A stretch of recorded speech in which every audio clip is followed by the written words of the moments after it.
വെറും 15 മിനിറ്റ് കൊണ്ട് തയ്യാറാക്കാൻ പറ്റിയ നാടൻ ചൂരക്കറിയുടെ വീഡിയോ ആയിട്ടാണ് ഞാൻ ഇന്ന് വന്നിരിക്കുന്നത്. അതിനാവശ്യമായ സാധനങ്ങൾ: കഴുകി വൃത്തിയാക്കിയ ചൂര കഷ്ണങ്ങളാക്കി അരിഞ്ഞത്, വെളുത്തുള്ളി 3-4 കഷ്ണം, ഒരു കുഞ്ഞു കഷ്ണം ഇഞ്ചി, 5 കുഞ്ഞുള്ളി, ഇവയെല്ലാം നന്നായി ചതച്ചെടുക്കുക. 2 ടേബിൾ സ്പൂൺ മുളക് പൊടി, 1 ടീസ്പൂൺ മഞ്ഞൾപ്പൊടി, 1 ടേബിൾ സ്പൂൺ ഉലുവ പൊടിച്ചത്. ഇവയാണ് നമുക്കിതിന് മെയിനായിട്ട് വേണ്ടത്. അതിനുശേഷം നമുക്ക് നമ്മുടെ അടുപ്പ് കത്തിക്കാം. തീ കത്തി വരുന്ന സമയത്ത് നമുക്ക് മൺചട്ടിയിലാണ് നമ്മളിത് ഉണ്ടാക്കുന്നത്. ചട്ടി അതിലേക്ക് വെക്കുക. ചട്ടി ചൂടായ ശേഷം 1 ടേബിൾ സ്പൂൺ വെളിച്ചെണ്ണ നമുക്ക് അതിലേക്ക് ആഡ് ചെയ്യാം. അതിലേക്ക് നമ്മൾ ചതച്ചു വെച്ചിട്ടുള്ള ഇഞ്ചി, വെളുത്തുള്ളി, കുഞ്ഞുള്ളി ഇവ കൂടി ആഡ് ചെയ്യാം.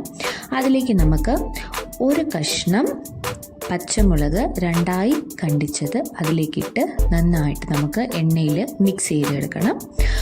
അതിനുശേഷം അതൊരു ബ്രൗൺ കളർ വരുമ്പോൾ നമുക്ക് നമ്മൾ എടുത്തു വെച്ചിരിക്കുന്ന പൊടികൾ അതിലേക്ക് ആഡ് ചെയ്യാം. 2 ടേബിൾ സ്പൂൺ മുളക് പൊടി, 1 ടീസ്പൂൺ മഞ്ഞൾപ്പൊടി, 1 ടേബിൾ സ്പൂൺ ഉലുവ പൊടിച്ചത് കൂടി നമുക്ക് നമ്മുടെ ചീനച്ചട്ടിയിലേക്ക് ആഡ് ചെയ്ത് നന്നായിട്ടൊന്ന് മിക്സ് ചെയ്തെടുക്കണം. മിക്സ് ചെയ്യുമ്പോൾ ശ്രദ്ധിക്കേണ്ട കാര്യം എന്ന് പറയുന്നത് പൊടികളാണ് പെട്ടെന്ന് കരിഞ്ഞു പോകാനായിട്ട് ഇട വരും.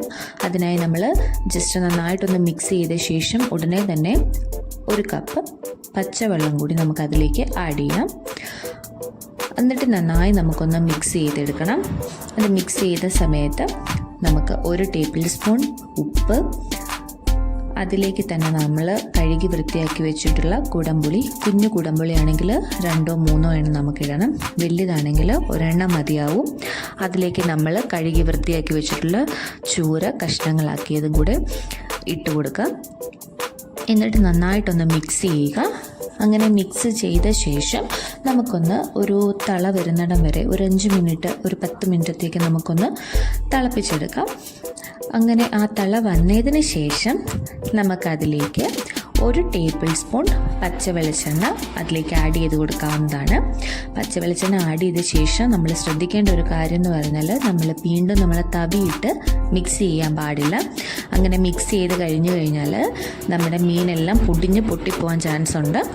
പിന്നീട് നമുക്കതിലേക്ക് 2-3 തണ്ട് കറിവേപ്പില കൂടി ആഡ് ചെയ്ത് ചട്ടി കൈയും കൊണ്ട് ഒന്ന് ജസ്റ്റ് ഒന്ന് മിക്സ് ചെയ്തിട്ട് അടച്ചു വെക്കാവുന്നതാണ്. നമ്മുടെ ചൂര മീൻകറി റെഡി ആയിട്ടുണ്ട്. ഈ വീഡിയോ എല്ലാവർക്കും ഇഷ്ടമായെങ്കിൽ ലൈക്ക് ചെയ്യുക, ഷെയർ ചെയ്യുക, സബ്സ്ക്രൈബ് ചെയ്യുക. നിങ്ങളുടെ അഭിപ്രായങ്ങളും നിർദ്ദേശങ്ങളും ഞങ്ങൾക്ക് കമൻറ്റ് ബോക്സിൽ